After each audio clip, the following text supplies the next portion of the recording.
Bonjour, je voudrais aujourd'hui partager un enseignement avec vous à propos d'une bataille qui a eu lieu entre Israël et Madian.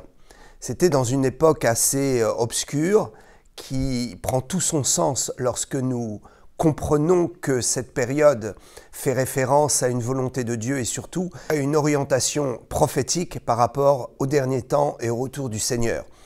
Cette histoire de la bataille de Madian contre Israël avec à sa tête Gédéon qui était un juge, et c'était donc pendant la période des juges, et donc je parle de cette période des juges qui est une période assez obscure qui, comme je le disais, est une période très très prophétique, annonciatrice de la volonté parfaite de Dieu qui veut qu'effectivement ce ne soit pas un roi qui règne sur son peuple, mais que ce soit Dieu lui-même en tant que roi qui règne directement sur son peuple. Cela veut dire qu'il ne peut pas y avoir d'intermédiaire entre l'enfant de Dieu, entre le peuple de Dieu et Dieu lui-même. Et s'il y a des intermédiaires, ce ne peuvent être que des leaders ou des gens qui ont reçu une mission pour édifier le peuple, mais leur leadership ne doit pas se substituer à la royauté de Dieu. Ce qui veut dire qu'il y a effectivement des gens qui sont appelés à servir le Seigneur, à être au milieu du peuple, qui doivent conduire le peuple dans les batailles, dans l'édification, etc. et qui ont usurpé leur fonction en se prenant pour Dieu sur terre. Je crois que le Seigneur ne veut pas que les systèmes ou les hommes puissent diriger ses enfants, mais il veut que ses enfants soient en contact par le Saint-Esprit avec lui et qu'effectivement il puisse y avoir des hommes, et il y en a, puisque Dieu dit dans sa parole dans Éphésiens 4 qu'il a donné des dons aux églises, aux hommes, à ses enfants. Il a donné des dons, et ces dons, ce sont des humains, des hommes, des frères, des sœurs, des gens appelés au ministère, des serviteurs et des servantes de Dieu qui vont être consacrés et être à l'écoute de la pensée de Dieu pour la transmettre à l'Église, être à l'écoute de la révélation pour aider les chrétiens à grandir. Mais en aucun cas, ces hommes et ces hommes de Dieu et ces servantes de l'Éternel ne doivent se substituer à l'autorité divine. C'est pourquoi tout principe de papauté, effectivement, n'est pas dans nos codes de foi et de fonctionnement dans nos églises protestantes et évangéliques. Parce que nous considérons effectivement que la parole de Dieu est très très claire à ce sujet. Je le répète, il peut y avoir des gens qui sont appelés au ministère, mais ils ne peuvent pas et ne doivent pas prendre la place de Dieu dans le cœur et la vie des gens. Et dans ces derniers temps, cette histoire de Gédéon va énormément nous parler. C'est une histoire dans le chapitre 7 du livre des Juges qui nous montre quelque chose de très prophétique par rapport à la fin des temps. Alors pourquoi est-ce que c'est prophétique? Parce que dans cette histoire de bataille et de victoire, nous voyons Gédéon, le leader, choisi par Dieu, accomplir un acte très prophétique et très très bizarre. Il demande à ses soldats, à ceux qui sont dans la bataille, de prendre des cruches, des flambeaux, et puis les cruches sont brisées, et puis il y a des sons de trompette, et les flambeaux sont dévoilés, et toute cette histoire-là nous montre que Gédéon a été inspiré pour dévoiler une réalité de l'enlèvement de l'Église. Et à travers cette histoire de victoire, nous voyons se dessiner le dernier combat, le combat ultime que les chrétiens vont devoir livrer avant l'enlèvement. Alors, je reviens à cette idée première. Cette bataille est dirigée par un leader. C'est la bataille d'Israël contre les ennemis de Dieu, les ennemis d'Israël, Madian, qui va se solder par une victoire extraordinaire du peuple de Dieu d'Israël. Cette bataille va se faire à un moment, comme je le disais, très étrange et très obscur, que certains ne comprennent pas. Pourquoi la période des juges? Il faut savoir que pendant un temps, Israël a été conduit par des leaders qui n'étaient pas vraiment des prophètes désignés, qui n'étaient pas des sacrificateurs et qui étaient encore bien moins des rois. Une période où Israël va devoir avancer dans une direction divine, être connecté au ciel et avancer avec à sa tête des leaders qui seront en fait des juges, désignés comme des juges sur Israël, mais qui n'auront pas ce statut de roi.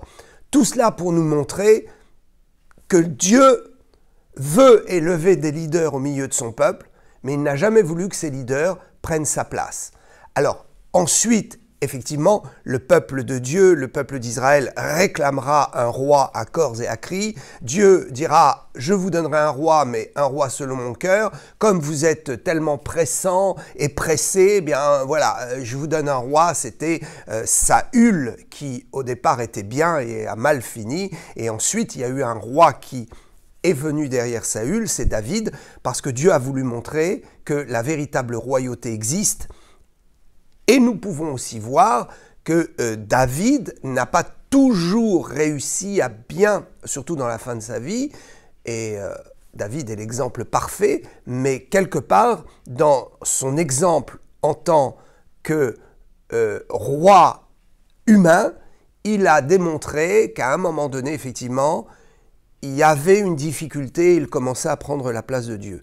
Dans l'histoire de David, dans sa vie, nous voulons voir l'exemple parfait qui est l'image de Christ. Mais nous voulons aussi voir qu'il s'agit d'un homme qui a exercé une royauté sur le peuple d'Israël, une royauté qui parfois n'a pas été toujours à l'écoute de Dieu. C'est pour ça d'ailleurs que David ne construira pas le temple, parce que Dieu lui fera le reproche. Tu as fait trop de guerres, tu as trop de sang sur les mains. Donc ça, c'est évidemment une évidence, un reproche que Dieu fait.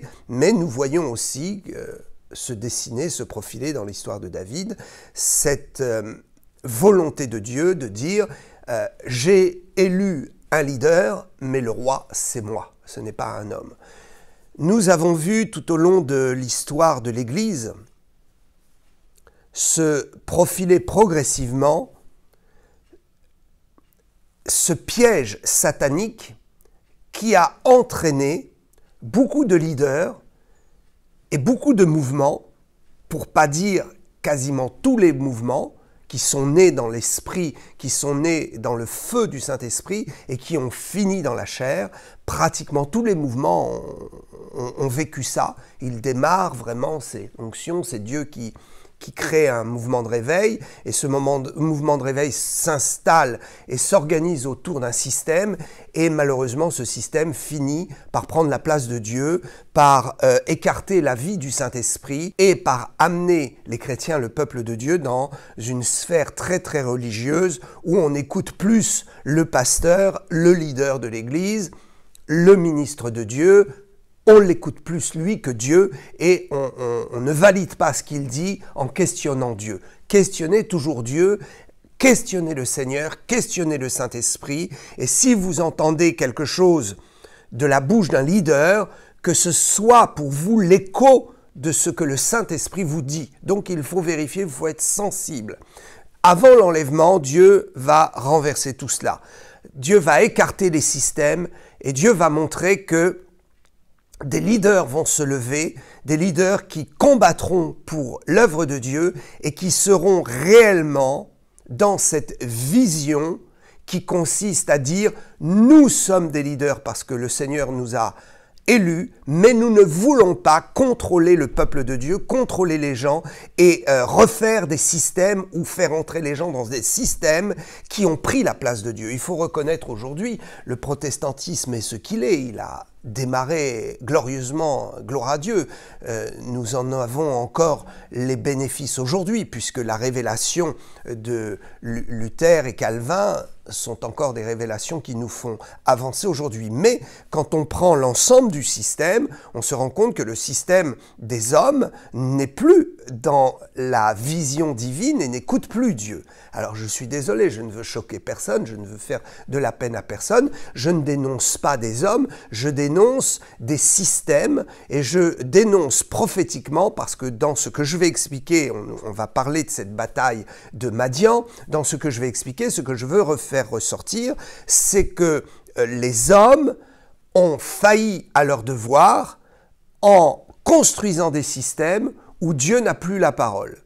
Donc, cette bataille de Madian qui se positionne précisément dans un temps où Israël n'a pas de roi et Israël doit être à l'écoute de Dieu, Israël n'a que des leaders qui sont appelés des juges pour le conduire, cette saison de l'histoire d'Israël est une saison très prophétique pour la saison de l'Église de Jésus-Christ sur l'ensemble de la terre avant l'enlèvement. Nous sommes arrivés à cette échéance. Et je le dis haut et fort, je le prophétise haut et fort, le Seigneur renverse et va renverser encore de plus en plus les systèmes et il va mettre son esprit avec puissance dans les cœurs de ceux qu'il va pousser comme des leaders pour la dernière bataille ultime.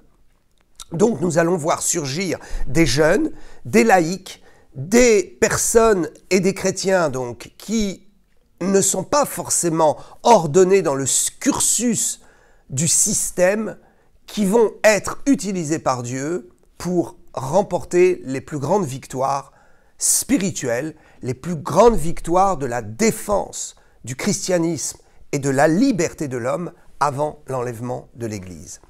Voilà, alors nous allons prendre tout de suite le texte et commencer par expliquer. Dans cette bataille ultime, très importante, qui est donc consignée dans le livre des Juges au chapitre 7, chapitre que je vous invite encore et encore à lire entièrement pour bien comprendre.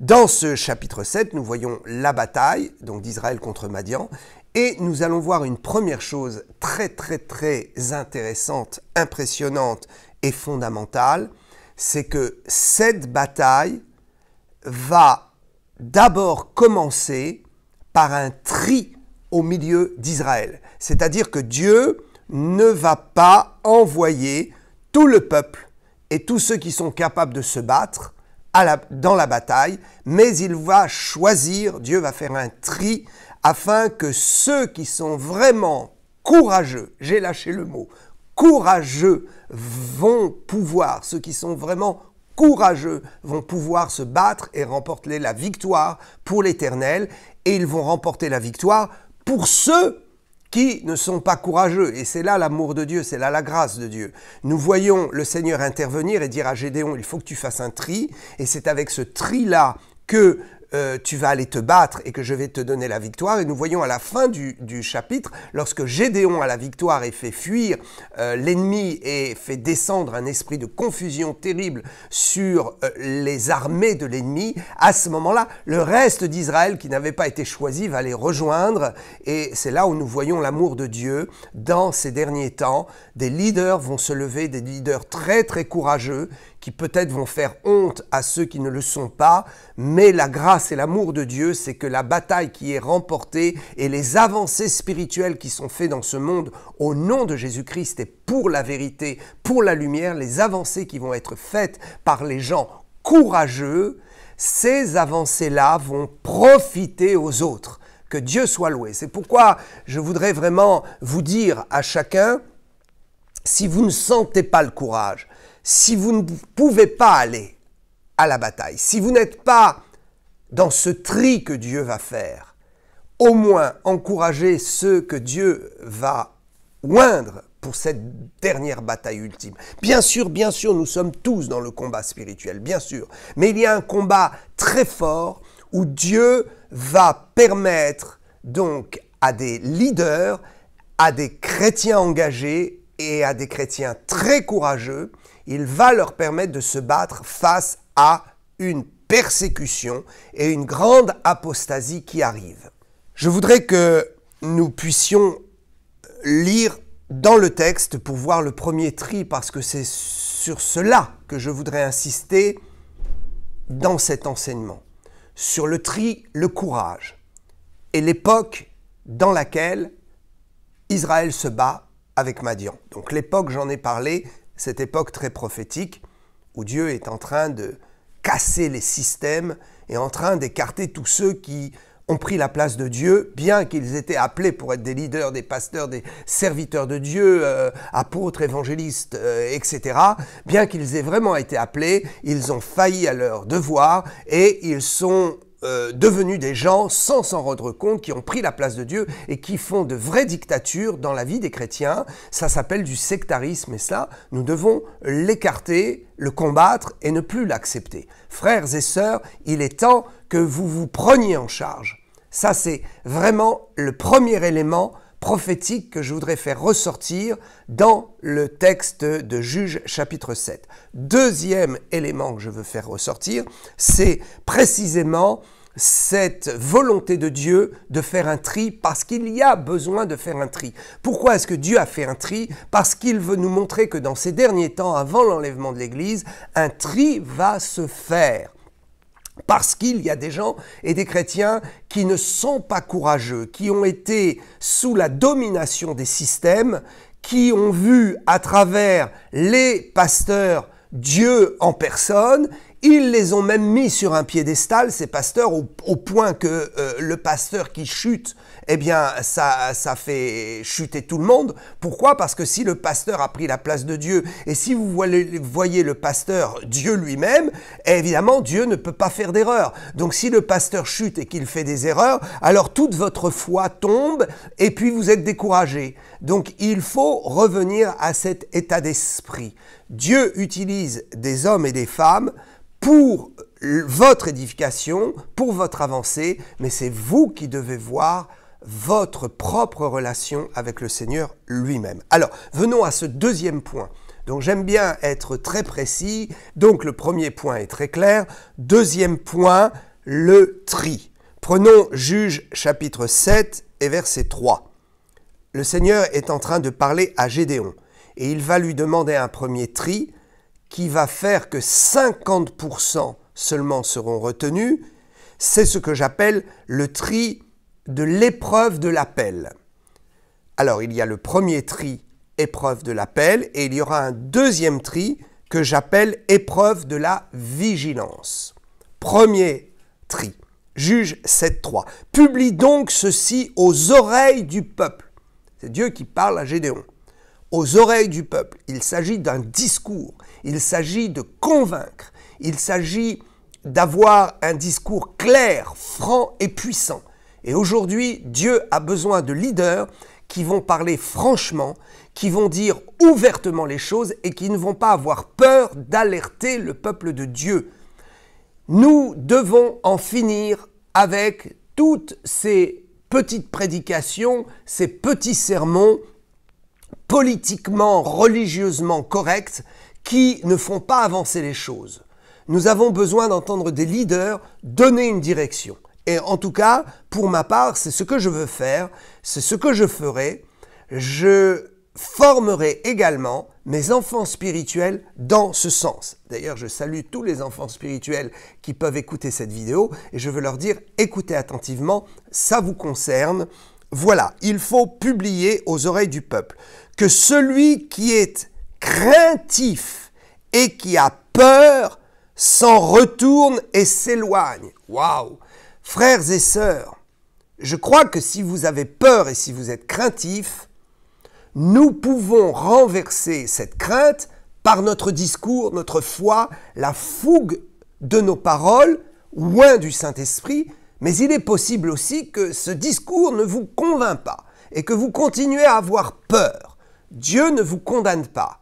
Il montre simplement que vous êtes inapte et que vous devez maintenant aller un peu plus de côté et laisser ceux qui sont courageux partir en avant, les encourager, les bénir financièrement, au moins ce sera une bonne chose, les bénir dans votre prière, mais reconnaître honnêtement, je manque de courage, je n'y arrive pas, j'ai de la crainte, je crois que je ne serai pas apte à me battre pour certaines choses.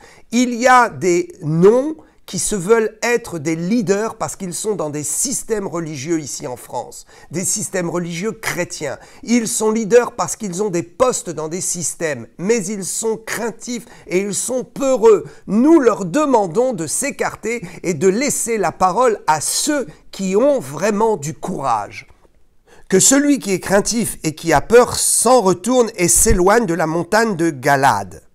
22 000 hommes parmi le peuple s'en retournèrent, et il en resta 10 000. Alors évidemment, si on veut faire un calcul, on se dit 55% environ ont baissé les bras. Est-ce que ça voudrait dire que on doit prendre à la lettre cette histoire prophétique et se dire qu'un chrétien sur deux dans le monde est en train de succomber, de baisser les bras, de ne plus lutter face à cette privation des libertés, face à une montée de l'antéchrist qui veut nous asservir, nous contrôler, qui veut absolument nous géolocaliser et contrôler tous les mouvements de notre vie et à travers des algorithmes nous entraîner dans les directions que eux veulent, parce que les algorithmes effectivement sont là pour déterminer qui vous êtes, ce que vous aimez, ce que vous voulez, et ces algorithmes font que vous êtes dirigés dans une direction qui les intéresse eux. Donc toute cette technologie informatique qui nous entoure, toutes ces ondes qui bombardent notre cerveau et tout ce système pour éviter la crise sanitaire qui veut introduire quelque chose qui n'est pas clair dans notre corps, alors effectivement, nous sommes en train de nous rendre compte que beaucoup de chrétiens baissent les bras, ont peur de la maladie, du virus, ont peur qu'on les prive de sortir, d'aller au cinéma, de manger au restaurant, qu'on leur retire leur emploi. Ils sont dans la crainte. Voilà que nous sommes face à Madian, nous sommes face à une grande guerre spirituelle qui se fait. Et cette guerre spirituelle, c'est la lumière contre les ténèbres, parce que les ténèbres veulent éteindre la lumière dans le cœur des hommes. Ce que nous devons retenir, ce n'est peut-être pas une question de pourcentage, c'est l'idée qu'effectivement, il y en a qui baissent les bras et qui ne sont plus aptes à se battre vraiment. Certes, ils se battent encore, mais je parle de ce combat où nous allons confronter directement les puissances des ténèbres et dire la vérité pour que le monde puisse entrer dans sa délivrance et dans la lumière et combattre tous les agissements de l'antéchrist qui est en train de mettre en place ce nouvel ordre mondial. Alors, le deuxième aspect, c'est qu'il y a un deuxième tri qui va se faire. Sur ces 10 000 qui restent, Dieu dit « Ok, c'est pas suffisant ». Il y a eu un tri, il y a eu le discours qui a été lancé par des leaders, par des hommes courageux, des hommes francs, des hommes que le Seigneur a vraiment élus, qui ne se prennent pas pour Dieu, qui ne se prennent pas pour les rois de l'Église, qui respectent ma royauté à moi et qui encouragent chaque individu, chaque membre du peuple de Dieu à se connecter avec l'Éternel et pas simplement se connecter avec nous qui sommes leaders. Alors, cette histoire-là nous montre que notre dialogue va faire que certains vont avoir du courage et vont se démarquer, mais ce n'est pas suffisant. Il va falloir maintenant éprouver ceux qui ont accepté le discours. Écoutez, vous entendez sûrement beaucoup de discours. Il n'y a d'ailleurs pas que le discours des hommes de Dieu que le Seigneur et que l'Esprit Saint utilisent pour convaincre les chrétiens. Je reconnais et je rends grâce à Dieu de ce que l'Esprit utilise aussi les arguments des gens qui ne croient pas en Dieu, que nous disons être païens. Ces gens-là qui ont de l'intelligence, de la lucidité, sont en train de dévoiler toutes les anomalies et les mensonges que l'on nous raconte. Donc, je crois que des chrétiens écoutent aussi ces discours et l'Esprit les convainc aussi. Donc, il y a un discours qui est lancé. Et il y a un tri qui se fait. Certains disent « Oui, j'ai compris, je vais me battre. » Mais ce n'est pas suffisant. Il faut aller plus loin maintenant que le fait de prendre une décision.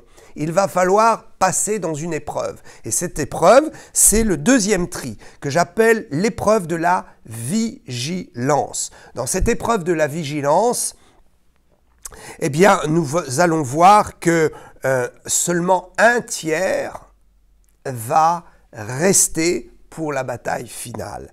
Lisons Juges 7, 5 et 6. Gédéon fit descendre le peuple vers l'eau et l'Éternel dit à Gédéon. Voilà, parce qu'il y avait l'épreuve, il devait descendre au torrent pour boire l'eau du torrent. C'est très très symbolique, boire l'eau du torrent de la parole, se plonger dans la parole, et puis quoi faire pendant que nous nous plongeons dans la parole. Donc on dit ok, on y va, on va résister, on va accepter les persécutions, on va être des gens courageux, des héros pour l'Éternel, on va se battre pour la vérité, on ne va rien lâcher, et puis s'il y a des églises qui sont dans le compromis, eh bien on quittera ces églises et ces pasteurs qui sont dans le compromis, et puis nous nous réunirons ensemble, nous prierons, nous lutterons, nous irons chercher nous-mêmes dans la parole de Dieu la vérité. C'est bien d'être nourri par des messages et des messages et des messages, mais il faut vous-même que vous recherchiez dans la parole de Dieu ce que le Seigneur a à vous dire. Il faut que vous vous nourrissiez, en direct. Nous pouvons vous apporter un support. Je vous apporte le support de Juges chapitre 7, mais vous devez le lire. Vous devez aller boire dans ce torrent et vous allez découvrir encore des perles merveilleuses que je n'aurais certainement pas détaillées dans cet enseignement, parce qu'on ne peut pas tout dire sur ce chapitre. Il y a tellement de choses à dire. Alors, voilà les preuves du torrent.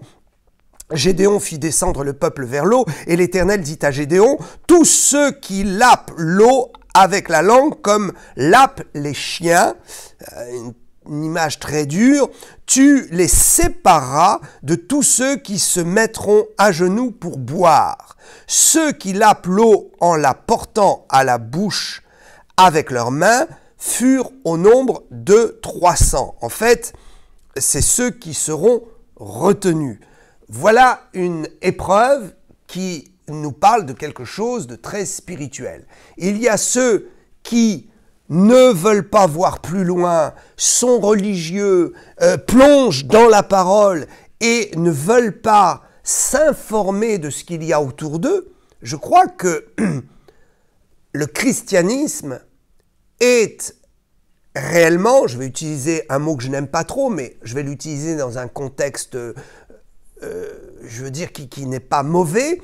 Le christianisme est une religion qui identifie une clairvoyance, c'est-à-dire que nous sommes en contact avec le ciel par la parole de Dieu, nous sommes dans le spirituel, mais nous avons les pieds sur terre. Nous ne devons pas séparer l'aspect spirituel de l'aspect terrestre, parce qu'à travers les événements qui nous entourent, à travers les histoires que nous pouvons voir autour de nous, à travers l'évolution des peuples, des sociétés, des gouvernements autour de nous, nous pouvons aussi discerner ce qui se passe. Et nous pouvons rendre la parole vivante en l'appliquant par rapport au siècle, à l'époque où nous vivons.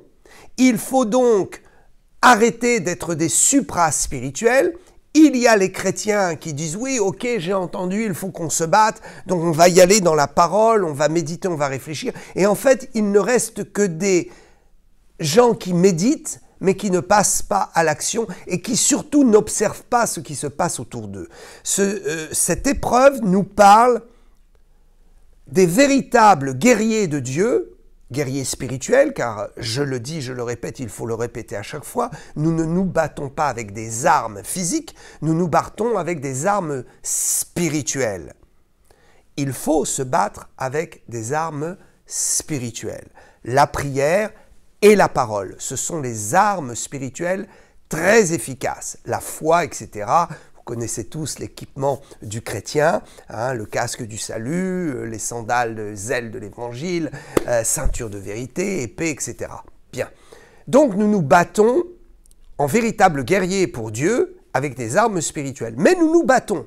Et donc dans cette bataille, nous devons comprendre que dans cette fin des temps, dans cette bataille dernière et ultime, la prophétie, l'éveil à la révélation, l'éveil spirituel, au dévoilement de ce qui est caché est primordial.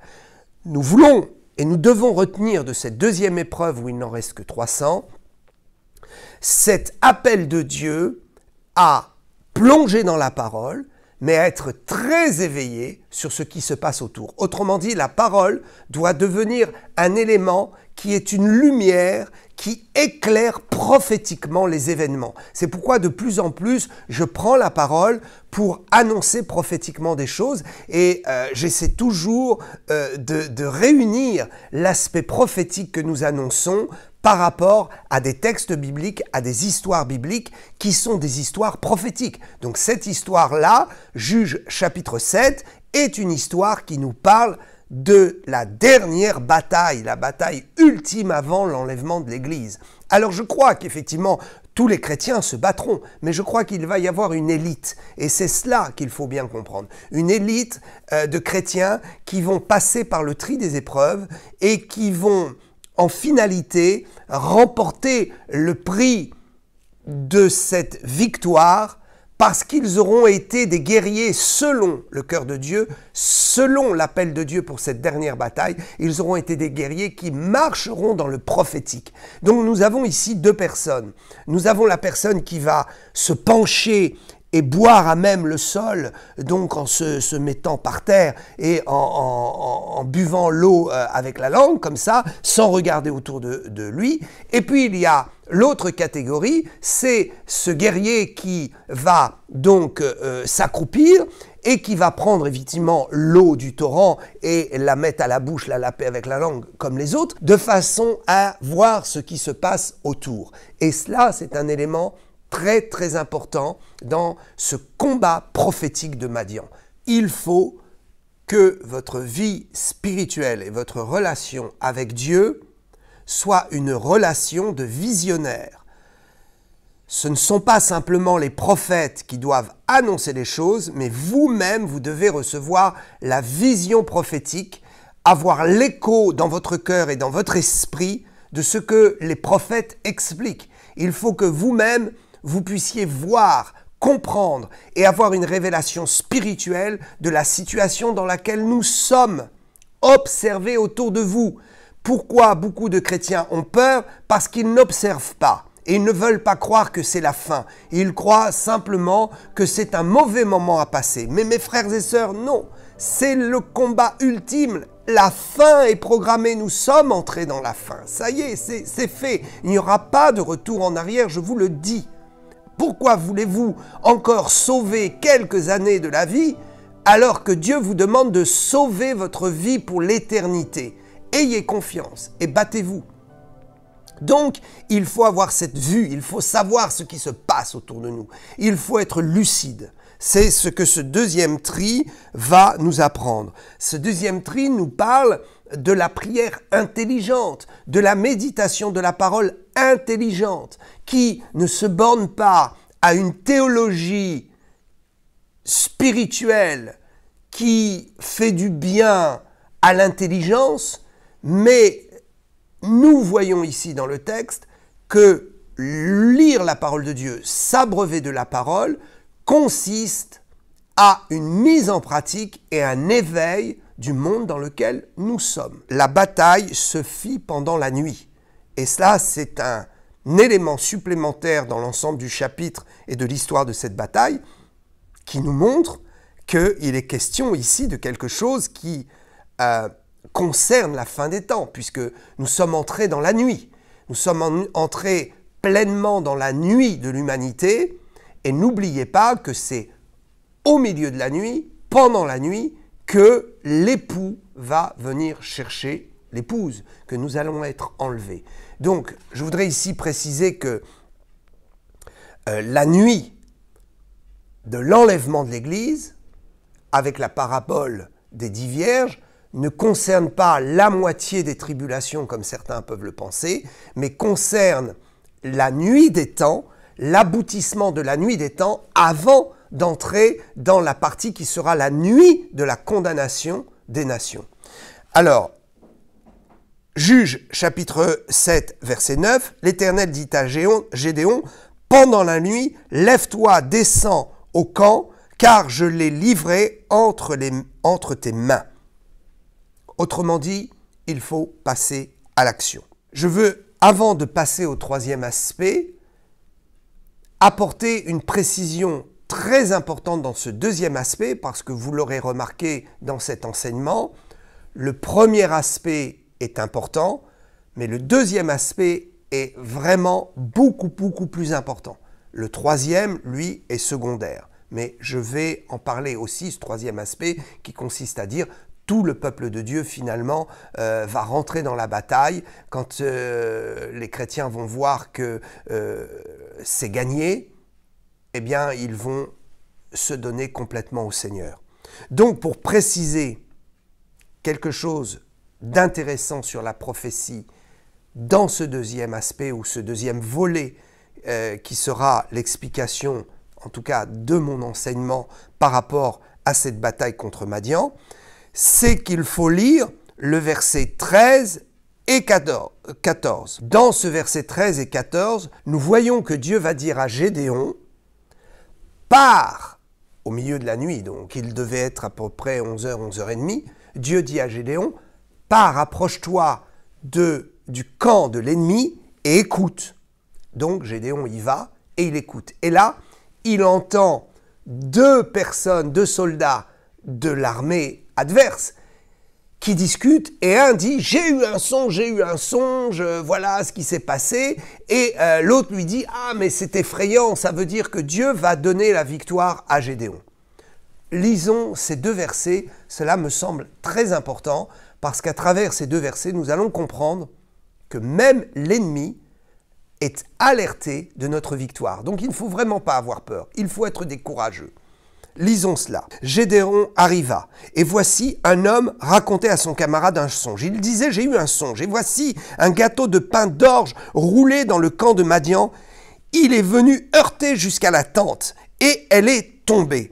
Il l'a retournée sans dessus-dessous, et elle a été renversée. Son camarade répondit et il dit, ce n'est pas autre chose que l'épée de Gédéon, fils de Joas, l'homme d'Israël. Dieu a livré entre ses mains Madian et tout le camp. Lorsque Gédéon eut entendu le récit de ce songe et son explication, il se prosterna, revint au camp d'Israël et dit « Levez-vous, car l'Éternel a livré entre vos mains le camp de Madian. » Donc j'ai fait la lecture jusqu'au verset 15. Ceci est très important.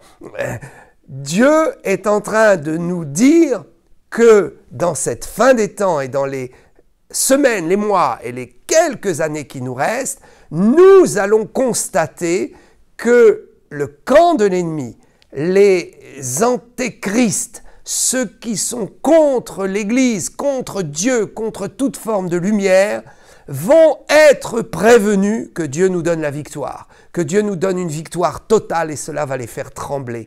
Alors, pourquoi est-ce que le Seigneur a envoyé Gédéon pour écouter dans le camp de l'ennemi une prophétie, un songe qui va le réconforter? Eh bien, tout simplement pour nous dire à nous aussi, soyez des veilleurs, soyez attentifs, regardez ce qui se passe autour de vous, écoutez ce qui se passe dans le camp de l'ennemi et soyez fortifiés parce que le Seigneur nous montre que même l'ennemi est au courant et est en train de sentir que les chrétiens sont forts sur la terre.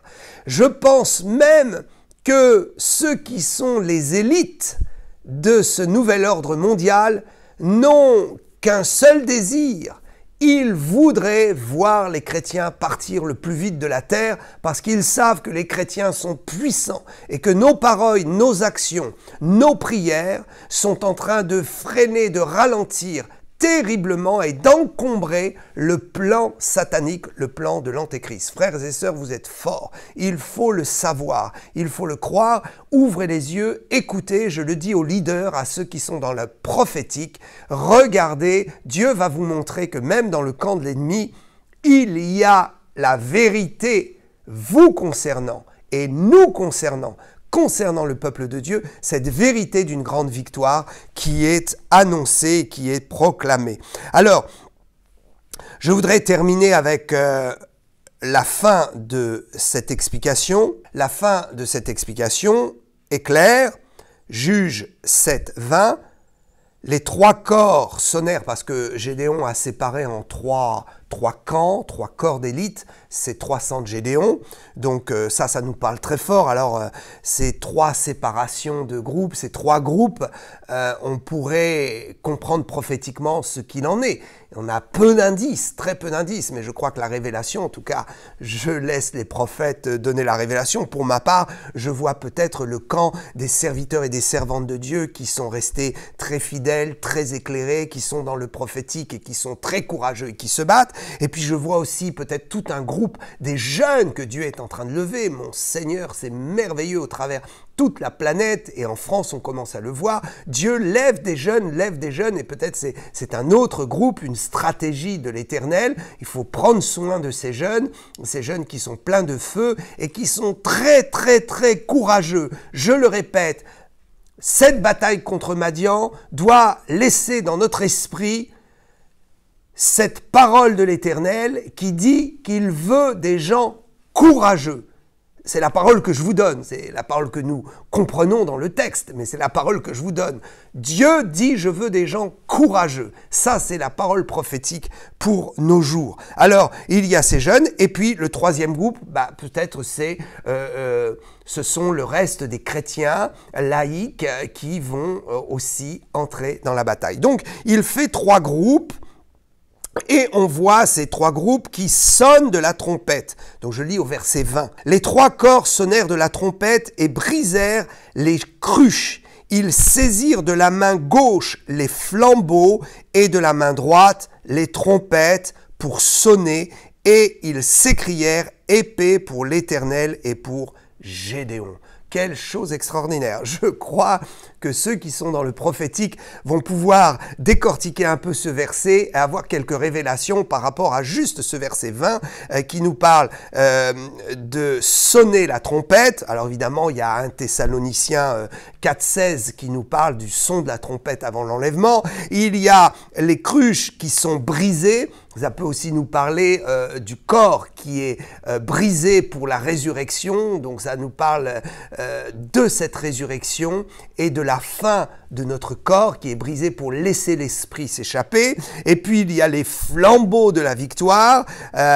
Ces 3 choses-là sont vraiment très prophétiques. Donc certainement d'autres pourront mieux que moi aller plus en détail dans ce texte. Alors donc cette 3e action, c'est la victoire, et nous voyons dans cette victoire, et je vais lire le dernier verset pour ce 3e acte, cet acte qui nous démontre l'amour de Dieu et qui démontre l'amour et l'unité du peuple de Dieu. Ce n'est pas parce que certains vont être très courageux et vont l'être dans la bataille que les autres doivent être oubliés et que les autres doivent être méprisés. Surtout, je vous en supplie, si un feu vous envahit, si vous sentez que vous êtes plein de courage, ne méprisez jamais ceux qui sont restés en arrière, ceux qui ont baissé les bras et ceux qui ne sont pas dans le courage. J'affirme que tout enfant de Dieu qui marche dans la sanctification, qui suit le Seigneur, qui est réellement en dévotion pour Jésus-Christ sans renier sa foi, sera enlevé, même s'il n'a pas fini de régler tous ses problèmes de sanctification, même s'il n'a pas achevé sa course dans la sanctification, si son cœur est pour Dieu et qu'il tous les jours, il cherche à être meilleur et à obéir au Seigneur, même s'il a baissé les bras, qu'il confesse qu'il n'a plus de courage, il sera enlevé. Alors je vais lire la fin de ce chapitre et le dernier verset qui est un verset extraordinaire d'encouragement. Lisons ensemble le verset 23 et 24 qui nous montre justement la coopération de l'ensemble d'Israël. Il est question dans ce verset 23 et 24 de l'aboutissement de la victoire, c'est-à-dire que la victoire a été déjà remportée par Gédéon et les 300, tout le gros travail a été fait, et voilà que maintenant le reste d'Israël va se mêler à la bataille. Je lis pour vous le verset 23 et 24 et nous finirons avec cela. Les hommes d'Israël se rassemblèrent, ceux de Nephtali, d'Asser et de tout Manassé, et ils poursuivirent Madian. Gédéon envoya des messagers dans toute la montagne d'Éphraïm pour dire « Descendez à la rencontre de Madian et coupez-leur le passage des eaux jusqu'à Beth-Bara et celui du Jourdain. » Tous les hommes d'Éphraïm se rassemblèrent et ils s'emparèrent du passage des eaux jusqu'à Beth-Bara et de celui du Jourdain. Amen, amen, amen, amen, alléluia. Je crois que ceux qui aiment la parole de Dieu et que ceux qui aiment la révélation prophétique vont pouvoir encore plus méditer sur ce que je viens de dire et peut-être apporter des éléments qui vont être un complément à ce que je viens de dire. Travaillons ensemble, unissons-nous ensemble, allons-y dans la parole, allons-y dans le courage. Je voudrais dire ici le mot de la fin, frères et sœurs, soyons courageux et engageons-nous à aider ceux qui sont courageux, ceux qui visiblement sont connectés avec le Saint-Esprit, ceux qui sont localisés par la puissance de Dieu, ceux qui sont envoyés dans la bataille pour remporter le grand prix ultime de la victoire. Nous partirons au ciel dans la dignité. Nous partirons en ayant combattu le mensonge. Nous ne partirons pas comme des enfants de Dieu qui sont tombés dans la défaite et qui sont dépouillés de toute leur autorité. Non, non, non, ça n'arrivera pas, cela n'arrivera pas. Je vous dis que des leaders vont se lever, je vous dis que des gens courageux vont se lever dans le peuple de Dieu, je vous dis que les systèmes vont être renversés et je vous annonce que tous ceux qui n'y arrivent pas vont être entraînés à la fin dans cette grande vague de victoire et de proclamation de l'évangile avant l'enlèvement. Parce que la bataille contre Madian est une bataille spirituelle. Nous comprenons que c'est la bataille pour la vérité, contre le mensonge, contre les ennemis d'Israël. Nous partirons de cette terre glorieux et glorieusement enlevés par la puissance de Dieu. Je vous dis à bientôt, que le Seigneur vous bénisse.